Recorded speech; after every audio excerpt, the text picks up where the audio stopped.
이어서 오예배 시간 하나님 앞에 드리도록 하겠습니다. 오예배는 미가 5장을 이렇게 잡아놨는데, 본과에는 서두에서 얘기한 것처럼 2절부터 되어 있는데요.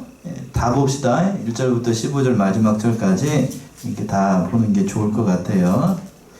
그래서 이제 공과에는 3개로 나눈 것 같은데, 이제 하나 더 추가하니까 4개로 나눌 수가 있을 것 같아요. 1절은 이스라엘의 순환을 간략히 얘기를 하는 거예요. 이스라엘이 어떠한 고난을 당하게 될 것인가. 그리고 2절에서부터 6절까지는 그리스도의 탄생과 그 그리스도의 구원의 사역에 대해서 어떻게 탄생하시고 그분께서 어떠한 일을 하실 것인지 6절까지. 그리고 또 이제 7절부터 9절은 그리스도께서 하나님의 백성에게 주시는 축복과 승리에 대해서 얘기를 하는 거예요. 예수님께서 오셔서 어떠한 일을 하실 것인가는 이런 말씀이고, 마지막으로 10절에서부터 15절은 그리스도의 심판하심, 그리스도의 심판하심에 대해서 말씀하신 대목입니다. 저희 공과책을 한번 보세요. 공과에 보게 되면 서론이 좀 나와 있는데 조금만 살펴보고 가도록 하겠습니다. 49쪽인 것 같은데요. 보시면 미가는 주전 758년에서 710년경에 기록한 성경이다 라고 되어 있어요. 미가라는 그 이름의 뜻이 뭔가 하면 뭐라고 되어 있어요? 여호와와 같은 자가 누구인가 라는 뜻입니다. 그 이름의 뜻이 그거라고요. 여호와와 같은 자가 누구인가. 그래서 동시대에 사역했던 그 선지자가 누구냐면 이사야, 아모스, 호세아 등과 같이 활동했던 선지자인데, 쭉 넘어가 가지고 미가에서의 핵심 주제는 하나님의 심판과 구원의 소망과 그리고 메시아 왕국의 회복이에요. 메시아 이스라엘의 회복, 또 그리스도의 회복을 나타낸 그런 말씀이에요.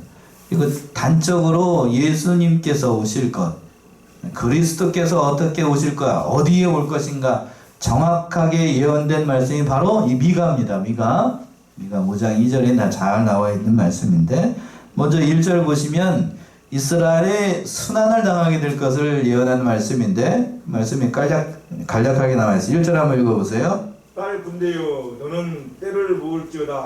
그들이 우리를 에워쌌으니 막대기로 이스라엘 재판자의 뺨을 치리로다. 예, 딸 군대여, 너는 때를 모을지어다. 여기서 때는 뭐냐 하면 군대, 때, 이런 뜻이 담겨 있어요. 그러니까 딸 군대는 어디를 가리키는 것 같아요? 딸, 이스라엘을 가리켜요. 이스라엘이여, 너는 때를 모으라. 쉽게 얘기해서 사람을 모아봐라. 군대를 모아보라는 겁니다. 모아봐야 이스라엘에 닥칠 그 환란을 막을 수 있다는 얘기일까요? 없다는 얘기일까요? 없다는 얘기입니다.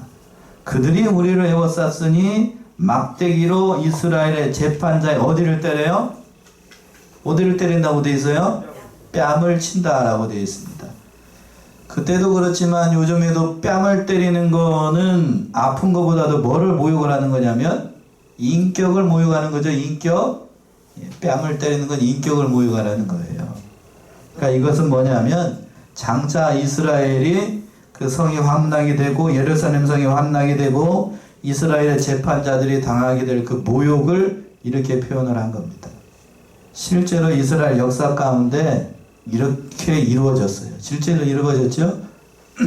성경에 이미 나와 있는 것처럼 예루살렘 성이 함락이 되고 여호야김이라고 하는 왕은 애굽 왕 바로에 의해서 애굽으로 끌려갔다가 거기서 죽습니다. 거기서 죽어요. 또 이 유다의 마지막 왕인 시드기야는 바벨론 느부갓네살에 의해 가지고 붙잡혀 가지고 뭐가 뽑히고 두 눈이 뽑혀 가지고 쇠사리에서 묶여 가지고 바벨론의 포로로 잡혀갔던 것이 만약 시드기야 왕이었어요. 아주 비참하게 죽죠. 비참하게. 자기가 보는 앞에서 두 아들의 목이 잘리고 아주 비참하게 죽었던 왕이 시드기야 왕이었어요. 그리고 또 AD 70년에 로마 군대에 의해서 예루살렘 성, 그리고 또 그 성전이 돌 위에 돌도 남지 않을 정도로 철저하게 파괴가 됐습니다. 그러고 난 다음에 약 2000년 동안 나라 없는 민족으로 전 세계를 유리방황을 해요. 그게 이스라엘이었어요. 예언대로 이루어졌어요. 예언대로. 그리고 장차 예수님께서 오셔가지고 예수님께서 5절 예언의 말씀이기도 해요. 막대기로 이스라엘 재판자 곧 예수님을 어디를 때려요? 로마의 병정들이 뺨을 때립니다. 뺨을 때려요. 그렇게 될 것을 예언한 말씀이에요. 결국에는 예수님께서 그렇게 모욕과 수치를 당하시면서 십자가에서 돌아갈 것을 그렇게 예언한 말씀이기도 합니다. 자, 여기까지가 이제 1절의 말씀이고 2절은 이제 그리스도께서 그렇게 오실 예수 그리스도께서 어디에서 오시는가? 참 그런 말씀인데 2절의 말씀이죠. 2절 보세요. 베들레헴 에브라다야 너는 유다 족속 중에 작을지라도 이스라엘을 다스릴 자가 네게서 내게로 나올 것이라. 그의 근본은 상고의 태초이니라. 예, 베들레헴 에브라다야 너는 유다 족속 중에 작을지라도 이렇게 시작을 하고 있는데 베들레헴은 떡집이라는 뜻이 있습니다. 떡집, 베들레헴 떡집이라는 뜻이에요. 그러니까 이 말씀처럼 생명의 떡이 되시는 예수님께서 어디에서 나실 것을 베들레헴에서 나실 것을 예언한 그런 말씀입니다. 이 말씀처럼 이렇게 오셨어요. 또 에브라다라는 말의 뜻은 뭔가 하면 베들레헴의 옛 이름이에요. 옛날 이름인데 이 말의 뜻은 뭔가 하면 열매가 많다는 뜻이에요. 앞에는 떡집이고 뒤에는 열매가 많아요. 그러니까 좋지요? 열매가 많고 또 떡집이라는 의미가 있으니까 그래서 이 이름처럼 예수님께서 태어나셔가지고 풍성한 생명의 떡을 주시고 아름다운 생명을 주셔가지고 구원의 열매가 많아질 것을 상징한 그러한 말씀입니다. 마태복음 4장 15절 16절 한번 읽어보세요. 마태복음 4장 15절 16절 마태복음 4장 15, 16 스불론 땅과 납달리 땅과 요단강 저편 해변길과 이방의 갈릴리여 흑암에 앉은 백성이 큰 빛을 보았고 사망의 땅과 그늘에 앉은 자들에게 빛이 비쳤도다 하였느니라. 예, 스불론 땅과 납달리 땅은 그 이스라엘 가운데서도 가장 북쪽에 있는 땅입니다. 그 땅, 쉽게 얘기하면 사람들이 별로 주목하지 않는 곳에 복음이 들어가서 보잘것없는 그곳에 하나님의 말씀이 전파가 되자 거기에 소망이 일어나고 생명이 비치고 그 영원한 복과 은혜를 누리게 될 것을 예언한 그런 말씀이에요. 그 말씀처럼 오늘 본문의 말씀에 돌아와가지고 베들레헴이라고 하는 것도 이스라엘 가운데서도 가장 작은 동네 가운데 한 동네입니다. 그러나 작은 동네에 누가 탄생하심으로 말미암아 예수님께서 탄생하심으로 말미암아 그 모든 세상이 복을 받게 될 것을 얘기를 한 거예요. 따지고 보게 되면 베들레헴에서 예수님께서 탄생하실 일이 아니고 어디에서 탄생하냐 우리 생각에는 맞냐면 이스라엘의 수도였던 어디요? 예루살렘에서 탄생을 해야 좋겠지요. 우리 대한민국으로 얘기를 한다면 이 대한민국을 다스릴 사람은 저기 무주구천점 그 꼴짝이 뱀 나오는 복사 나오는 그런 산골짜기에서 태어날 것이 아니고 어디에서 태어나야 좋냐면 서울, 종로, 정치 1번지라고 하는 곳이죠. 거기에서 응애하고 태어나야 뭘 좀 할 것 같잖아요. 우리 생각엔 그래. 우리 생각에는. 그러나 하나님의 생각은 우리 생각과 정반대예요. 베들레헴이라고 하는 것이 그들 입장에서 봤을 때 그런 곳이라고요. 우리 식으로 얘기하면 어느 천동? 예, 무주구천동. 지리산 옆에 있는 무주구천동 있잖아요. 저도 안 가봤어요. 근데 이렇게 얘기해. 그런 곳에서 태어나서 하나님의 그 모든 일이 일어나갔을 것을 얘기를 하는 겁니다. 그러니까 크다라고 자랑할 것이 아니고 하나님이 함께 하느냐, 함께 하지 않느냐, 이게 중요한 거예요. 맞나요? 그게 중요한 거예요. 그게 중요한 거. 하나님이 함께 하시면 참으로 그 모든 곳에서도 모든 역사를 이루어나가게 하는 거예요. 그래서 이스라엘을 다스릴 자가 네게서 내게로 나오리라. 왜 하나님이 베들레헴을 주목을 하시는가? 바로 하나님께서 이스라엘을 다스릴 자가 거기서 나오기 때문에 이렇게 주목을 하신 거예요. 그리고 또 그분의 신성에 대해서 얘기를 하거늘 그의 근본은 상고에 또 뭐라고 되어 있어요? 태초에라고 되어 있습니다. 그리스도의 신성을 강조한 것인데 상고라는 것은 영원한 옛날부터 이게 얘기하면 옛날이라고 하니까 뭐 시간적인 개념을 얘기를 하는 것 같아서 좀 그런데 이런 얘기를 할 때는 제가 조심스러워요. 이것은 영원이라는 얘기예요. 영원. 우리 생각에서는 영원전부터 또 태초라고 표현을 하고 있는데 요한복음 1장 1절에 있는 태초하고 같은 태초예요. 1장 1절에 뭐라고 되어 있는데요? 요한복음 1장 1절 태초에 뭐가 계시니라? 말씀이 계시니라. 창세기 1장 1절은 뭐라고 되어 있고요? 태초에 하나님이 뭘 창조하시니라? 천지를 창조하시니라. 여기에서 태초가 나오는데 여기에서도 태초라고 되어 있잖아요. 상구의 태초이라고 되어 있는데 그러면 이건 어느 태초에 가깝냐면 창세기 1장 1절에서 말하고 있는 그 태초가 아니에요. 같은 태초를 얘기했어도 그 의미가 달라요. 창세기 1장 1절에서 얘기하는 그 태초는 역사의 시작점을 얘기를 하는 거예요. 시작점. 역사의 시작점이라는 것은 하나님께서 천지 만물을 창조하는 그 때, 그 때를 얘기하는 거예요. 역사의 시작점으로서 태초. 저 사실 어제 그 어느 친척이 와가지고 그 중학교 고등학교 가게 되면 창조론을 가르치는 것이 아니고 뭘 가르치죠? 과학 시간에 진화를 가르쳐요. 그러면서 뭘 가르치게 되냐면 우주의 탄생에 대해서 가르칩니다. 우주의 탄생. 요즘 뭘 가르칠 것 같아요? 빅뱅에 대해서 가르칩니다. 빅뱅.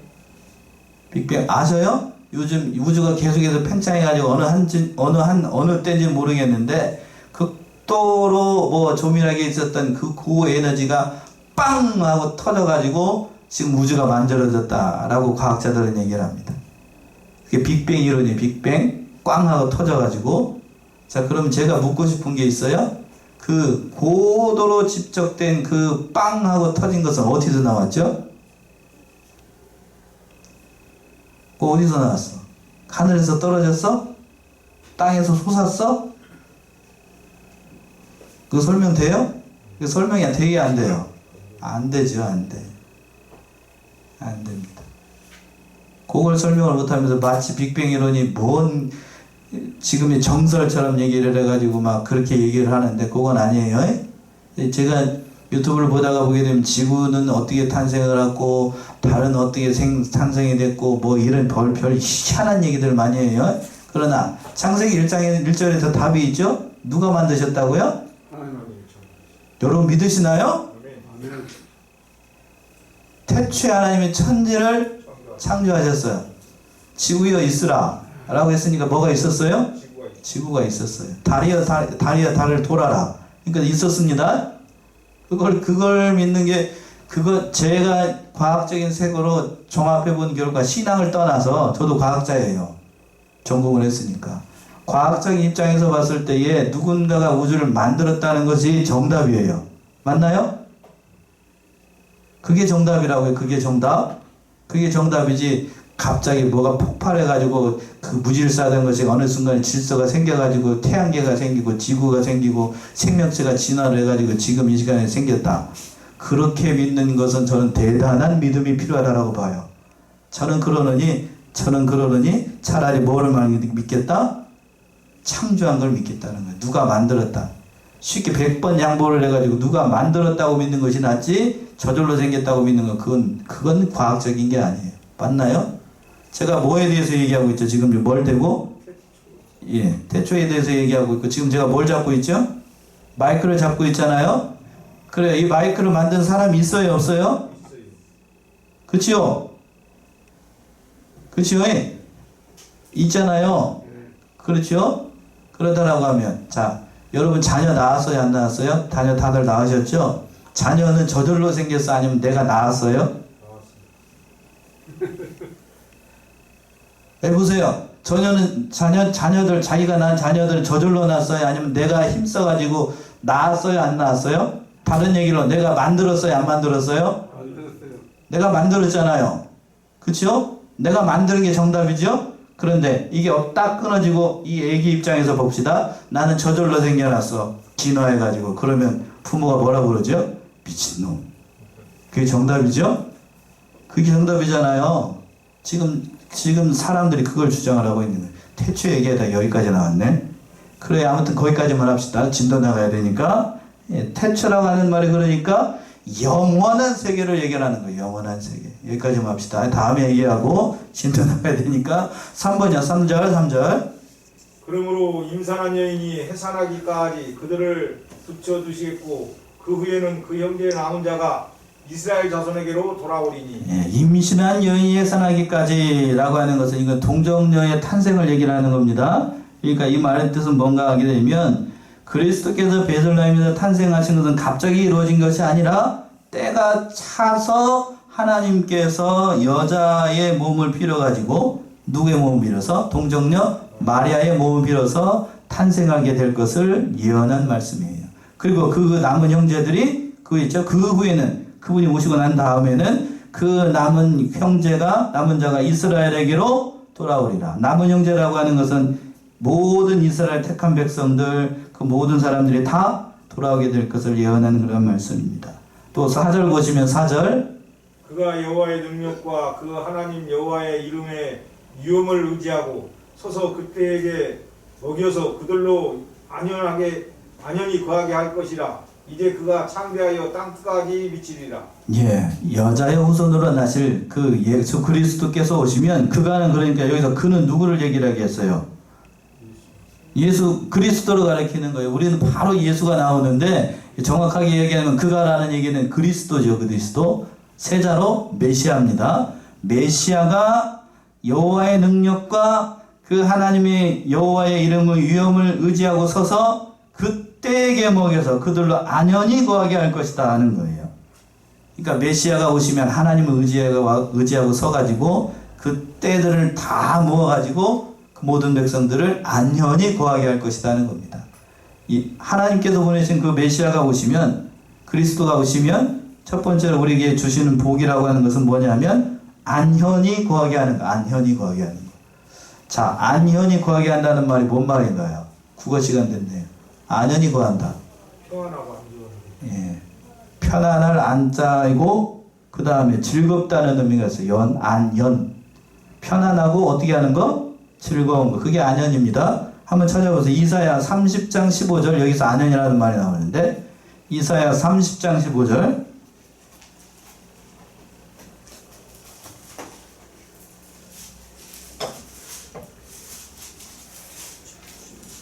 주 여호와 이스라엘의 거룩하신 자가 말씀하시되 너희가 돌이켜 안연히 처하여야 구원을 얻을 것이요 잠잠하고 신뢰하여야 힘을 얻을 것이오늘 너희가 원치 아니하고. 예, 중반절까지 있는 말씀이죠. 거기서 안연이라는 말이 나오는데 주 여호와 이스라엘의 거룩한 자가 말씀하시되 너희가 돌이켜 어떻게 돼야?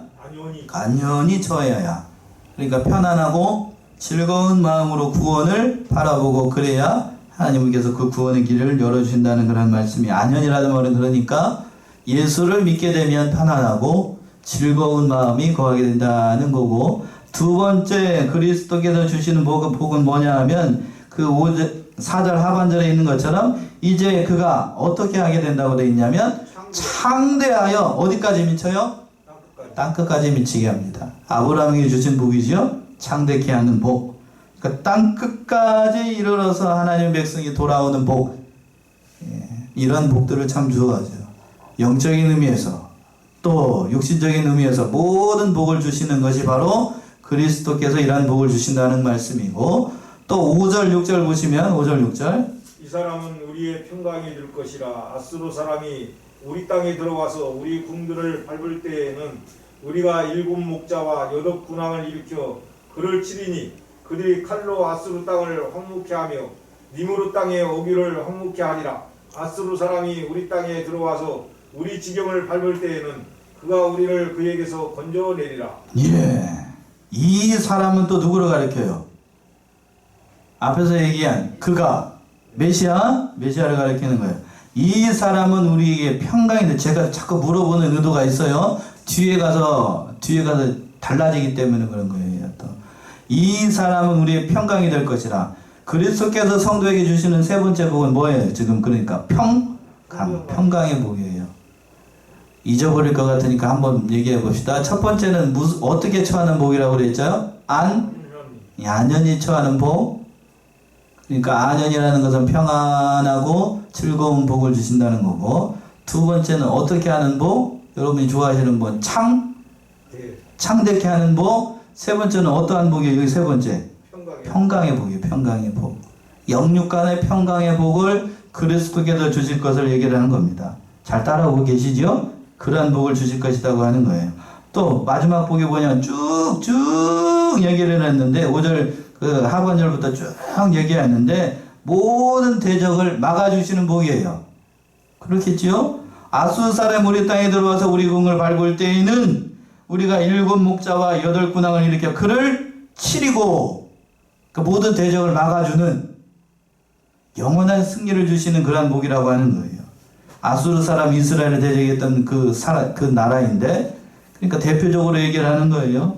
오늘날의 기독교를 방해하는 모든 세력들, 모든 적기도 국가, 기독교를 핍박하는 모든 단체, 그 모든 것들을 하나님께서 막아주시고 모든 것을 이기게끔 승리의 길로 인도하신다고 하는 겁니다.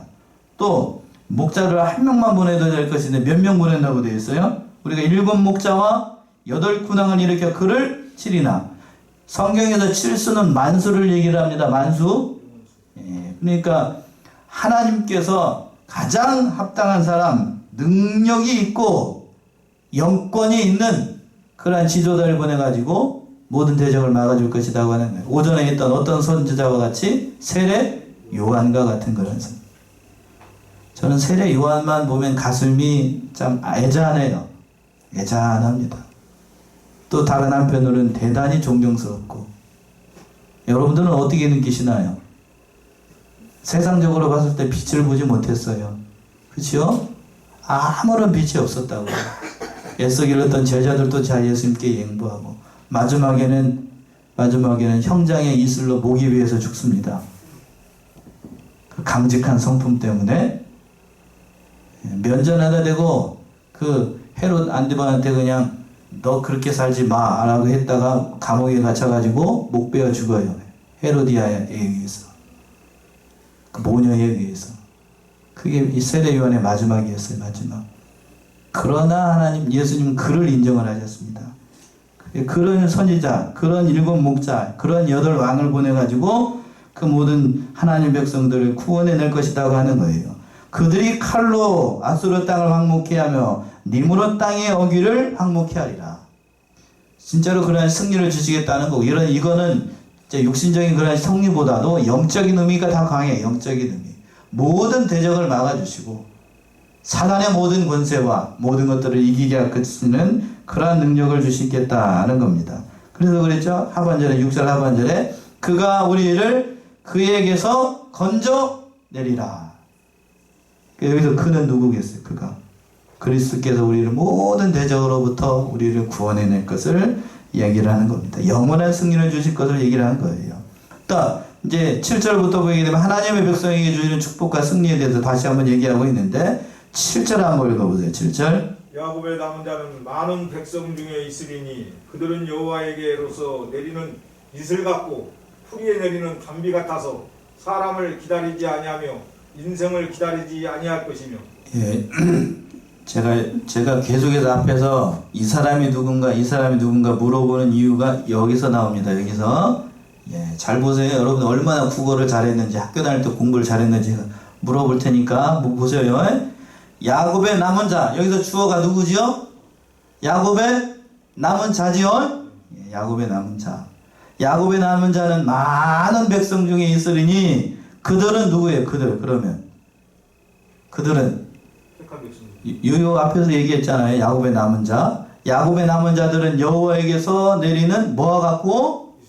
이슬 같고 또 누구 어디에 내리는 단비 같아요? 풀이에 내리는 단비 같습니다. 그러니까 야곱의 남은 자들, 택한 백성, 많은 백성들, 또 더 넓은 의미, 광의적인 의미로 얘기를 한다라고 하면 모든 택한 백성, 모든 열방 사람들을 얘기를 하는 거예요. 그러니까 그 모든 백성들이 누구에게로 돌아오냐면 하나님께로 돌아오고, 그 백성들은 뭐와 같냐면 여호와에게로 내리는 뭐와 같다는 걸 얘기를 하고 있냐면 이슬과 같고 또 풀이와 내리는 단비 같아요. 왜 이렇게 표현을 했냐면 이스라엘 땅, 팔레스타인 땅, 그 가나안 땅은 비가 많이 오는 곳이에요? 비가 적게 오는 곳이에요? 적게 오는 곳입니다. 사막기후예요. 사막기후.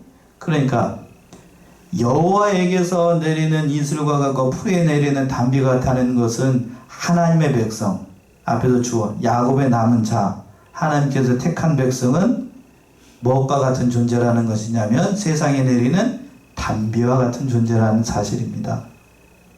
바로 여러분들이 어디에 세상에 내리는 뭐 같다고요? 단비 같고 이슬과 같아요. 아멘이신가요? 별로 아멘이 안 되는 것 같아요. 하나님이 그렇게 지금 얘기를 하고 있는 거예요. 너희는 세상 가운데서 모든 죽어가는 영혼들을 살리는 단비와 같은 존재이다 라고 하는 겁니다. 그러니까 하나님의 사랑을 받아가지고 하나님의 모든 세상 사람들에게, 하나님을 모르는 사람들에게 그 단비와 같은 존재가 돼서 그 모든 사람들에게 하나님의 은혜를 공급해 줘야 될 그러한 존재라고 하는 거예요. 여러분들 가운데 혼자서 그 가정에서 혼자 나오는 믿음의 호조들이 있을 줄로 알아요. 자 봅시다. 저는 제가 먼저 예수를 믿었어요. 우리 가정에서. 그러니까 저는 1대대, 1중대, 1소대예요. 이게 뭔 말인지 아셔요? 1대대, 1중대, 1소대에는 하나님께서 주시는 복이 남다른 은혜가 있어요. 예수를 먼저 믿었고 또 모든 면에서 먼저 믿었기 때문에 먼저 믿었다는 것은 축복임과 동시에 대단한 영광이지만 다른 한편으로 보게 되면 뭣도 많이 얻어먹는 자리냐면 욕도 많이 얻어먹어요. 왜? 주변이 다 적이니까. 예수 안 믿는 사람이니까 저 미친놈. 또 다른 말로 여러분들 여자라고 하면 미친? 예, 제가 얘기를 못하죠. 목사니까 얘기 못하잖아요. 그런 소리 한 번도 안 들어보고 예수 믿었다라고 하면 그건 가짜예요. 맞나요? 그러나 그러한 사람이 여호와에게서, 그들은 여호와에게로서 내리는 무엇과 같은 존재이고 이슬과 같은 존재이고 풀이에 내리는 단비와 같은 사람이라고 하는 겁니다. 바로 여러분이. 누가요? 내가. 아멘이신가요? 내가 그런 사람이라고 하는 거야. 내가 그런 사람이니까 그런 긍지와 자부심을 가지고 일을 해야 된다라고 하는 겁니다. 제가 여쭤보실 때는 그 다음 때문에 이미 다 이제 얘기를 했으니까, 단비와 같아서 사람을 기다리지 아니하며 인생을 기다리지 아니할 것이며. 자 봅시다. 그러면 물어보고 싶은 게 여기에요. 사람을 기다리지 아니하고 인생을 기다리지 아니하는 것은 누굴까요? 그러면 누가 기다리지 않는다는 거예요? 하나님이 기다리지 않는다는 거예요? 아니면 저와 여러분들이 사람을 기다리지 않고 인생을 기다리지 않는다는 걸까요? 어느 쪽이 하나님일까요? 아니면 나일까요? 하나님이라고 얘기하면 제가 여태까지 얘기한 이유를 헛것을 얘기를 한 거예요. 뭐요? 이 7절에서 주어가 뭐였어요? 야곱의 남은 자는 단비와 같아서 그 사람은 사람을 기다리지 아니하며 인생을 기다리지 아니한다. 기다린다는 말이 2번 나오고 있는데, 기다린다는 말을 다른 말로 의지한다는 말이에요. 그러니까 야곱의 남은 자는 단비와 같아서 사람을 뭐하지 아니하고 의지하지 아니하고 인생을 의지하지 아니한다는 것입니다. 옆에 있는 사람이 어떠한 사람이든지 나는 나의 길을 가는 사람이 바로 야곱의 남은 자예요. 뭔 말인지 아시겠어요? 여러분들이 1중대, 1소대, 1소대로 하나님을 믿는 사람이라고 하면 사람 바라보기 시작하고 사람을 기다리게 되면 믿음 실족이에요. 맞나요? 그 얘기예요. 그 얘기. 그러니까 하나님을 믿는 사람들은 사람 바라보는 게 아니에요. 누구만 바라봐야 돼요? 하나님만 바라보는 거예요. 하나님만 바라보고. 그래서 그 8절 9절에서 또 이렇게 얘기를 했잖아요. 야곱의 남은 자가 어떠한 자인가? 8절 9절이요. 야곱의 남은 자는 열국 중과 여러 백성 중에 있으리니 그들은 수풀의 짐승 중에 사자 같고 양떼 중에 젊은 사자 같아서 만일 지나간즉 밟고 찢으리니 능히 구원할 자가 없을 것이라. 네 손이 네 대적 위에 들려서 네 모든 원수를 진멸하기를 바라노라. 예, 야곱의 남은 자가 이런 능력이 있답니다. 아멘이시죠? 예. 그러니까 저와 여러분들에게 이런 능력이 있어요. 숲풀 가운데 뭐 같아요? 사자와 같아요. 앞에서는 뭐라고 얘기해요? 7절에서는 뭐라고 얘기를 했고요? 이슬과 같고 풀이에 내려는 뭐 같고? 담비와 같고. 여기서는 뭐라고 그랬냐면 젊은 사자 같아요. 양떼 중에 있는 젊은 사자와 같아요. 그러니까 모든 것을 이길 수 있는 능력이 있는 그런 신앙의 사람, 믿음의 사람이라는 얘기입니다. 저와 여러분은 그런 존재라고 하는 거예요. 그렇게 얘기하고 있는 겁니다. 마지막으로 이제 10절에서부터 15절의 말씀은 그리스도께서 오셔가지고 그 세상을 심판할 것을 얘기를 하는 거예요. 10절, 11절 먼저 한번 읽어보세요. 10절, 11절. 여호와께서 가라사대 그날에 이르러는 내가 너의 말을 너희 중에서 멸절하며 너의 병거를 회파하며 너의 땅의 성읍들을 멸하며 너의 모든 견고한 성을 무너뜨릴 것이며. 예. 공과에는 9절까지만 되어 있는 것 같은데 뒤에 말씀도 중요해요. 이거는 여호와께서 가라사대 그날에 이르러는, 그날은 어떤 날이 되냐면 예수님께서 오시는 날, 예수님께서 오시는 날은 그들을 심판할 것이라는 것, 세상을 심판할 것을 마지막 15절까지 얘기하고 있는 겁니다. 그날에 이르러는 내가 너의 말을 너희 중에서 멸절하며, 여기서 말은 우리가 하는 이 말이 아니고 타는 말을 얘기를 해요. 타는 말. 내가 너희의 뭐를 없애고 너희의 말을 너희 중에서 멸절하며 너희의 병거를 회파하며 너희의 성읍들을 멸하며 너희의 모든 견고한 것을 무너뜨릴 것이다. 하나님 의지하지 않고 세상 군대와 무기를 의지하고 이랬던 것들을 하나님 예수님께서 오셔가지고 다 쓸어버릴 거라는 거예요. 다 쓸어버릴 것이다. 군사적인 면에서. 그래서 그랬죠. 하나님께서 가나안 땅에 들어가면 하나님께서 그 이스라엘 백성들에게 명령했던 것이 뭐냐면 군대를 많이 두라고 그랬어요? 아니면 군대를 많이 두지 말라고 그랬어요? 군대 많이 두라고 그랬어요? 아니면 군대 많이 두지 말라고 그랬어요? 원래 너희가 가나안 땅에 들어가면 나를 의지하라, 하나님을 의지하라고 그랬어요? 아니면 많은 군대를 의지하라고 그랬어요? 하나님을 의지하라고 그랬어요. 많은 군대 의지하지 말고 그 의지하는 그 군대와 그 모든 성읍들을 무너뜨릴 것이라는 거예요. 모든 의지하는 것. 그리고 또 12절 보세요. 12절. 내가 또 복수를 너의 손에서 끊으리니 네게 다시는 점장이가 없게 될 것이며. 예, 14절까지요. 내가 너의 새긴 우상과 주상을 너희 중에서 멸절하리니 네가 네 손으로 만든 것을 다시는 섬기지 아니하리라. 내가 또 너의 아세라 목상을 너희 중에서 빼어버리고 너의 성읍들을 멸할 것이며. 네, 14절까지는 종교적인 심판을 얘기를 하는 거예요. 종교적인 거. 앞에는 군사적인 거, 두 번째는 종교적인 거예요. 하나님 의지하지 않고 점치고 다니고 복수를 너의 손에서 끊으리니 이게 다시는 뭐가 없어요? 점장이가 없습니다. 점장이. 대한민국, 우리 한국에도 기독교가 들어오기 전에 점장이가 많았죠? 특히 무당이 많았습니다. 여기도 가니까 여기 가는 길이 성황당이 있었나 보네요. 성황당 길. 무당이가 많아서 국한한 사람들 많았는데 그 모든 것들을 다 심판할 거다고 하는 거예요. 또 13절에서는 그래서 내가 너의 새긴 우상과 주상을 너희 중에서 멸절하라니 하나님 의지하지 않고 하나던 모든 우상들을 다 때려 협파할 것이다 하는 겁니다. 그리고 마지막으로 15절이야. 내가 또 진노와 분한으로 청종치 아니한 나라에 갚으리라 하셨느니라. 예, 하나님의 말씀을 청중하지 않은 모든 세상 세력 그 모든 것들을 다 하나님께서 심판할 거예요. 여호와께서 그리스도를 보내가지고 다 심판할 것을 예언한 그러한 말씀입니다. 오늘 이 말씀을 통하여서 우리가 어떠한 자인지 중요한 대목이 7절과 8절과 9절에 있는 말씀인 것 같아요. 참 은혜로운 말씀. 제가 어제 말씀을 준비하고 또 묵상하면서 참 은혜를 많이 받았던 대목이 그거예요. 야곱의 남은 자는 여호와에게서 내리는 목 같은 존재이고, 다시 한 번만 합시다. 목 같은 존재이고, 이슬과 같은 존재이고, 풀이에 내리는 뭐 같은 존재라고요? 담비와 같은 존재입니다. 아멘이신가요? 그러니까 그러한 존재이니까 하나님만 바라보고 모든 인생을 사람을 기다리지 않아요. 사람을 다른 말로 의지하지 않습니다. 옆에 있는 사람 의지하지 마세요. 옆에 있는 사람 바라보지 말고 제발 부탁이에요. 제발 부탁이에요. 다른 사람 바라보면 실족해요. 하나님 바라보고 믿음으로 승리하여 나가는 복된 인생들 다 되시기 바랍니다. 기도하겠습니다.